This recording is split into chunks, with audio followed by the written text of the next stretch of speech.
الحمد لله رب العالمين. الصلاة والسلام على رسوله الكريم وعلى آله وصحبه أجمعين. أما بعد. بواب الباب إمام النووي رحمه الله في كتابه رياض الصالحين باب استحباب التبشير والتهنية بالخير. قال الله تعالى: فبشر عبادي.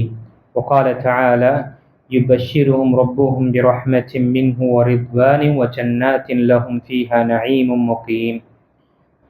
وقال: وأبشروا بالجنة التي كنتم توعدون. புண்ணியத்துக்குரிய அல்லாஹ் நடிகார்களே, நாம் இன்று பார்க்கக்கூடிய புதிய தலைப்பு 95ஆம் பாடம், வாழ்த்து கூறுவதும் சுப செய்தியை கூறுவதும் நல்லது கூறுவதும் விருப்பத்தக்கது. இந்த தலைப்பில் இமாம் நவவி ரஹிமஹுல்லாஹ் அவர்கள் எண்ணற்ற வசனங்களை இங்கு பதிவு செய்திருக்கின்றார்கள். அல்லாஹு தஆலா தன்னுடைய அடியார்களுக்கு சுபை செய்தியும் வாழ்த்துக்களை தெரிவித்த வண்ணமாக எண்ணற்ற வசனங்களையும் தன்னுடைய திருமறையில் குறிப்பிட்டிருக்கின்றான். அதில்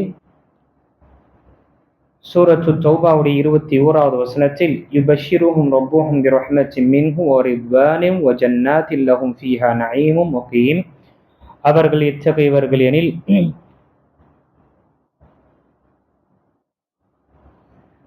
அவர்களுடைய ரப் அவர்களுக்கு கருணையுடைய செய்தியை சுப செய்தியாகவும் அவனுடைய பொருத்தத்தையும் மற்றும் அவர்களுக்கு சொர்க்கத்தையும் கொடுப்பதாக அவன் நன்மாராயம் கூறுகின்றான். ஃபீஹா நஈமும் முகீம். அந்த சொர்க்கத்தில் அவர்கள் மிக சந்தோஷத்துடன் மகிழ்ச்சியுடனும் நிரந்தரமாக அவர்கள் அங்கு வாழ்வார்கள். அதே போல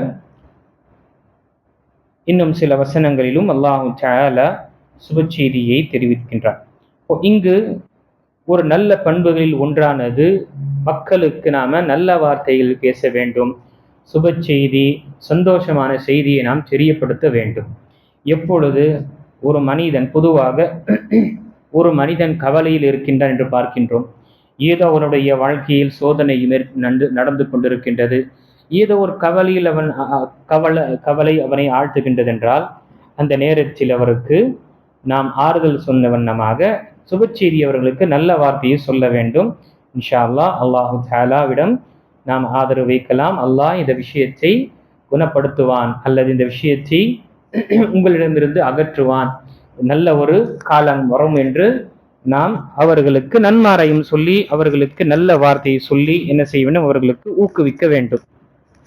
இது அல்லாஹு தஆலா தன்னுடைய திருமறையில் பார்க்கும் பொழுது எண்ணற்ற விஷயங்கள் தன்னுடைய அடியார்களுக்கு, நம்பிக்கை கொண்ட அடியார்களுக்கு நிறைய சுப செய்தி அல்லாஹு தஆலா கூறியிருக்கின்றான். பஷாரா என்ற வார்த்தை கொண்டு ஃபபஷ்ஷிருஹும் என்று சொல்லும் பொழுது அவர்களுக்கு சுப செய்தி சொல்லுங்கள்.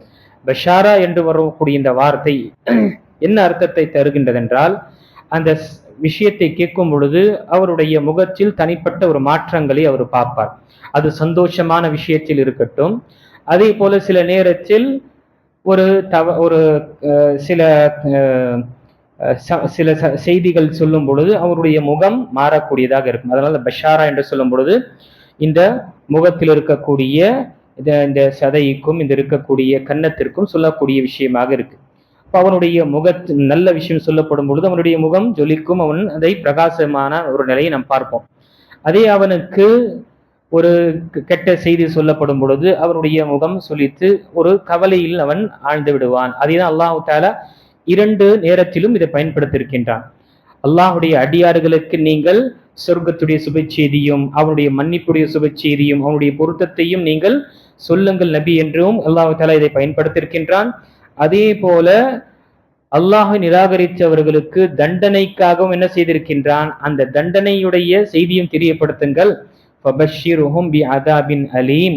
சூரத்துல் இன்ஷிகாக்குடைய 24வது வசனத்தில் அவர்களுக்கு மிக கடினமான நோவினை தரக்கூடிய தண்டனை பற்றி நீங்கள் அவர்களுக்கு சுப செய்தி செல்லுங்கள். அப்போ இங்கு சுப செய்தி என்றால் என்ன அர்த்தம்? இங்கு அவர்களுக்கு தண்டனை, இதை கேட்ட உடனேயே அவருடைய முகம் சுளித்துவிடும்.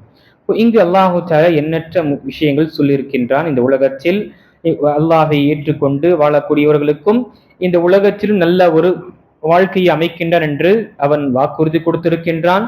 அதே போல மறுமையிலும் நமக்கு அல்லாஹு தஆலா என்ன செய்திருக்கின்றான், ஒரு விதமான மறுமையிலும் அதற்குரிய சுப செய்தியை நமக்கு காண்பிக்கும். இந்த உலகத்தில் சில நேரத்தில் அல்லாஹ் நமக்கு கனவு கொண்டு கனவுடைய விஷயத்தினால் நமக்கு என்ன செய்வான், சில நேரத்தில் சுப செய்தியை காண்பிக்கக்கூடிய நிலை ஏற்படுத்தும். அதே போல சில நேரத்தில் நாம் செய்த பலனுக்கும் நாம் செய்த தியாகத்திற்கும் சில நேரத்தில் மக்கள் நாம் விரும்பாமல் அவர்கள் நம்மை அந்த வார்த்தையை சொல்லக்கூடியவர்களாக இருக்கலாம். நீங்க செய்த பணி மிக சிறந்த பணிங்க, அவர் விரும்பியது கிடையாது. மக்கள் அவரை புகழ வேண்டும் என்று, மக்களுடைய புகழாரம் பெற வேண்டும் என்று விரும்பவில்லை. ஆனால் அவர் செய்த விஷயம் அல்லாஹுக்காக செய்ததுனால அல்லாஹு தஆலா அவருக்கு மறுமையில் கொடுக்கக்கூடிய கூலிக்கு முன்னாலே அவருக்கு என்ன செய்கின்றான், இங்கு மற்றவர்கள் மூலமாக அவரை கண்ணியப்படுத்துவதற்காக சொல்லக்கூடிய வார்த்தை, அதை கேட்கக்கூடிய விஷயத்தை ஏற்படுத்துகின்றான். இதுதான் நபி ஸல்லல்லாஹு அலைஹி வஸல்லம் ஹதீஸில் சொல்லும் பொழுது தில்க புஷ்ரல் முஃமின், இப்படிப்பட்ட செய்தி அவன் விரும்பாமல் ஒரு நல்ல செய்தி அவன் கேட்கும் பொழுது அவன் செய்த விஷயத்திற்கு இது முஃமின்களுக்கு இந்த உலகத்தில் கொடுக்கப்படக்கூடிய ஒரு பரிசு என்று ஹதீஸில் வருகின்றது. இப்படிப்பட்ட நிலையும் அல்லாஹ் நமக்கு என்ன செய்கின்றான், நல்ல வார்த்தையை குறிப்பிடுகின்றான். அதே போல சிரமம் இருக்கும் பொழுது அல்லாஹுடைய உதவி கண்டிப்பாக இருக்கும் என்று மறந்துவிடக் கூடாது.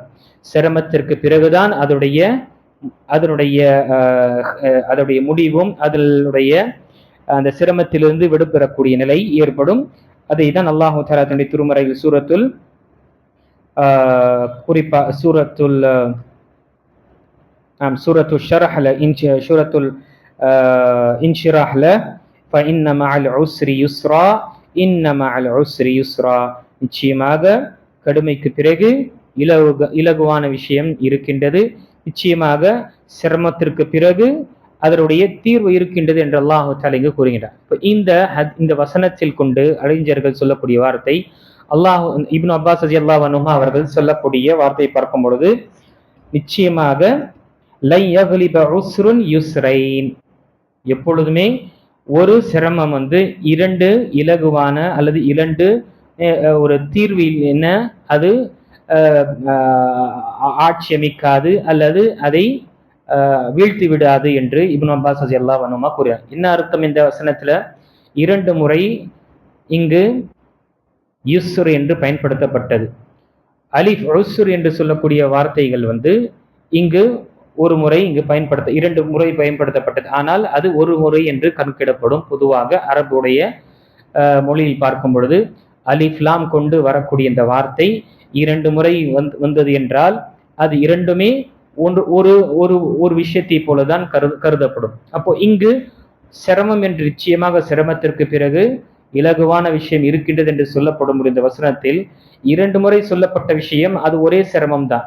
ஆனால் இரண்டு முறை தன்வீனை கொண்டு அலிஃப்லாம் இல்லாமல் வந்திருக்கக்கூடிய இந்த யுஸ்ரு என்ற இலகுவான விஷயம் என்ற விஷயத்திற்கு உலமாக்கள் மற்றும் அரபியுடைய அகராதில் நாம் பார்க்கும் பொழுது இரண்டு விதமான உதவி, இரண்டு விதமான உங்களுக்கு விடிய காலமும் அதிலிருந்து ஒரு முடிவும் அல்லாஹு தஆலா ஏற்படுத்துவான் என்று இங்கு உலமாக்களுடைய கருத்தாக இருக்கின்றது. இப்போ நம்முடைய வாழ்க்கையில் கணித்துக்குரிய அல்லாஹ் நடிகார்களே, நம்முடைய வாழ்க்கையிலும் சரி மற்ற நம்முடைய உறவினர்கள் உற்றார்கள் யாருடைய வாழ்க்கை அவங்களுக்கு சிரமம் என்று இருக்கும் பொழுது முடிந்த அளவுக்கு அவர் நல்ல வார்த்தையை சொல்ல வேண்டும். சபராக இருங்க, பொறுமையுடன் இருங்க, கண்டிப்பாக ஒரு நாள் அதற்கு தீர்வு இருக்கு. அல்லாஹு தஆலா அவன் அனைத்தையும் செய்வதற்கு ஆற்றல் மிக்கக்கூடியவனாக இருக்கின்றான் என்று நல்ல வார்த்தை சொல்ல வேண்டும். அவர் இருக்கக்கூடிய சிரமத்தில் இன்னும் சிரமத்தில் அவரை ஆழ்த்தி இன்னும் அவருடைய பிரச்சனையில இன்னும் மன உளைச்சலில் அவரை தள்ளி அதை நாம் என்ன செய்யக்கூடாது, அந்த அந்த தவறை செய்யக்கூடாது. ஒரு முஃமின் என்பவன் இன்னொரு முஃமின் சிரமத்தில் இருக்கும் பொழுது அவரை நல்ல வார்த்தையை சொல்லி அந்த பக்கம் எந்த நிலை இருக்கட்டும் அவருக்கு நாம நல்ல வார்த்தையை கூற வேண்டும். உடம்பு முடியாத நிலையில அவர் படுத்த படுக்கையில் இருந்தாலும் அங்கு சென்று நாம் அவரை சந்திக்கும் பொழுது சபராக இருங்க, இன்ஷா அல்லாஹ், அல்லாஹு தஆலா இதற்குரிய சிறந்த கூலியை கொடுப்பான். அல்லாஹு தஆலா உங்களுக்கு வெகு சீக்கிரமாக குணத்தை ஏற்படுத்துவான். ஈமானுடைய அல்லாஹு தஆலா உங்களுக்கு ஈமானுடைய நிலையில் அல்லாஹ் வைப்பானாக என்று நம்ம அவர்களுக்கு ஆறுதலை ஏற்படுத்த வேண்டும். அங்கு நாம சென்று சிரமத்து மேல் சிரமம் சில வார்த்தைகளை சொல்லும் பொழுது என்ன ஆகும், அவருக்கு இன்னும் அந்த உளைச்சல்கள் ஏற்படும், சிரமம் ஏற்படும். ஒரு முஃமின் இன்னொரு முஃமினுக்கு சிரமத்தை ஏற்படுத்தக்கூடாது. இங்கு இந்த வசனத்தில் நமக்கு அல்லாஹு தஆலா நன்மாராய்ச்சி கூறியிருக்கின்றான். அதே போல ஹதீஸில் வரக்கூடிய ஹதீஸில் நாம் பார்க்கும் பொழுது நபி ஸல்லல்லாஹு அலைஹி வஸல்லம் அம்மே கதீஜா ரலியல்லாஹு அவர்களுக்கும் என்ன செய்கின்றார்கள், நன்மாராயம் கூறுகின்றார்கள். என்ன நன்மாராயம்? நபி ஸல்லல்லாஹு அலைஹி வஸல்லம் அவர்கள் கூறினார்கள்,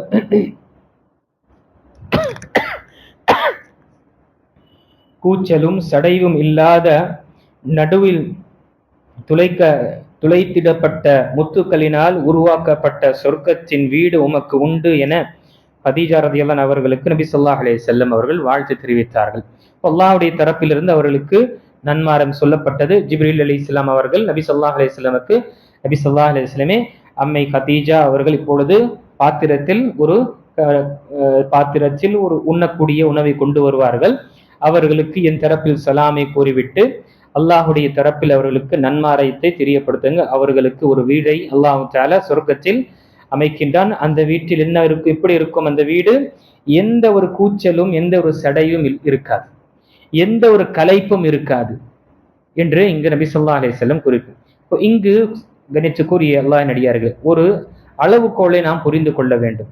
இந்த உலகத்தில் இருக்கக்கூடிய விஷயத்தை சொர்க்கத்தில் இருக்கக்கூடிய அல்லது மறுமையில் இருக்கக்கூடிய விஷயத்தை ஒப்பிட்டு சொல்லப்படும் பொழுது அதனுடைய பெயர் என்ன ஒன்றாக இருக்கலாம், ஆனால் அதனுடைய தன்மை என்ன, அதனுடைய தன்மையும் சிறப்புகளும் பலனும் என்று பார்க்கும் பொழுது இந்த உலகத்தில் இருக்கக்கூடிய விஷயத்திற்கு ஒப்பிட நாம வைக்க முடியாது. எடுத்துக்காட்டாக சொர்க்கம் இருக்கின்றது என்று சொல்லப்பட்டது. பூந்தோட்டங்கள் இருக்கும், அங்கு காய்கனிகள் இருக்கும், அங்கு பால் ஆறுகள் ஓடும், தேனாறுகள் ஓடும் என்று சொல்லப்பட்டது. அங்கு மாதுளை பழம் இருக்கும், மற்ற பழங்கள் சொல்லப்படும் பொழுது அந்த வார்த்தை எழுத்தில் ஒன்றாக இருக்கும், ஆனால் அதனுடைய தன்மை என்று பார்க்கும் பொழுது, அதனுடைய சுவை என்று பார்க்கும் பொழுது, அதனுடைய சிறப்புகள் என்று பார்க்கும் பொழுது உலகத்திற்கு நாம் ஒப்பாக நாம வைக்க முடியாது. இப்படி ஒரு சின்ன ஒரு படைப்பின ஒரு பழத்தை, அங்கு மாத பழம் இருக்கும், அங்கு திராட்சை பழம் இருக்கும் என்று சொல்லப்படும் பொழுது சொர்க்கத்தில், இந்த உலகத்தில் இருக்கக்கூடிய திராட்சை பழமோ அல்லது அதனுடைய மாதுளை பழத்துடைய சிறப்புகளை போல இருக்காது. மாறாக வெறும் பெயர்தான் ஒன்றாக இருக்கும், அதனுடைய சிறப்பு சிறந்ததாக இருக்கும் என்றால் யோசிச்சு பாருங்கள்.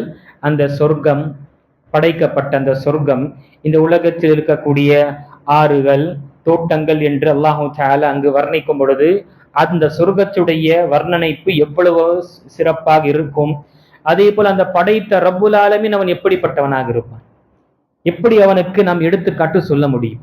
இந்த உலகத்தில் இருக்கக்கூடிய ஒரு சின்ன ஒரு பொருளை சொர்க்கத்தில் இருக்கக்கூடிய பொருளுக்கு நாம் ஒப்பிட்டு சொல்ல முடியாது என்றால், படைத்த ரப்புல் ஆலமீன் அவன் பார்க்கின்றான், கேட்கின்றான் என்று தன்னுடைய வசனத்தில் சொல்லும் பொழுது எப்படி அவனுக்கு நாம் ஒப்பிட்டு சமமாக அவனுக்கு ஓமையை கற்பிக்க முடியும்? மனிதன் எப்படி பார்க்கின்றான் அதே போலதான் பார்க்கின்ற, எப்படி சொல்ல முடியும்?